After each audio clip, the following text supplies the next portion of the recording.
त्यांना धन्यवाद. आणि हा उपक्रम नेमका होता काय, त्याचा उद्देश काय होता? तसं ना, आमचा जो आहे इथे जळगाव मधला काही तरुणांचा ग्रुप आहे, 20 ते 25 लोकांचा आमचा ग्रुप आहे. तो आम्ही पाणी संवर्धनासाठी काम करायचं असं ठरवलं. तर पाणी संवर्धनासाठी जर काम करायचं असेल तर जिथपर्यंत लोकांचा सहभाग या चळवळीमध्ये नाही होणार तिथपर्यंत हे काम शक्य नाहीये. बरोबर.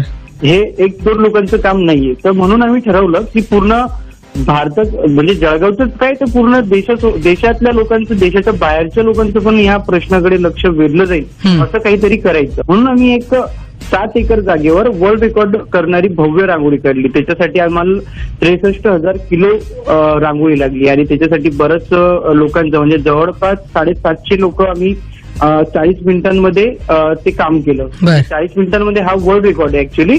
आज आम्हाला लिम्काचं सर्टिफिकेट मिळालंय आणि काही दिवसांमध्येच गिनीज बुक ऑफ वर्ल्ड रेकॉर्डचं पण सर्टिफिकेट आम्हाला मिळेल. कारण हेच होतं रांगोळी काढण्याचं की लोकांना जोडणं, लोकांना अवेअर करणं. जल हे तो कल हे, आम्ही हे शीर्षक ठेवलं होतं रांगोळी. सो एक चांगला मेसेज देऊन ही रांगोळी काढण्यात आली होती. त्यामध्ये मी सांगितलं तसं भरपूर संस्थांचा याच्यामध्ये सहभाग होता. थोड्याच वेळामध्ये मंजुषा पात्रीकर मॅडम सुद्धा असणार आहेत. त्यांनी सुद्धा यामध्ये इनिशिएटिव्ह घेतला होता. त्यांच्याकडनं जाणून घेऊ याच उपक्रमाबद्दल थोड्याच वेळात. रेडिओ 91.1 रग रग में दौड़े सिटी.